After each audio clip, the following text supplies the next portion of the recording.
अस्सलामुअलैकुम। ईद का पहला दिन कराची के मुख्तलिफ इलाकों में बादल बरस पड़े। मुल्क में मानसून हवाओं का नया सिस्टम दाखिल हो रहा है, शहरी तैयार रहें। क्या आप हालात हाजरा से आगाही हासिल करना चाहते हैं?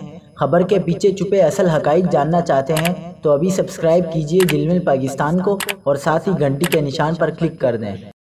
आपको बताते चलें कि कराची में ईद उल अज़हा के पहले रोज मुख्तलिफ इलाकों में बारिश का सिलसिला वक्फे से जारी है। महकमा मौसमियात ने वार्निंग जारी करते हुए कहा है कि आज से मुल्क में मानसून हवाओं का नया सिस्टम दाखिल हो रहा है।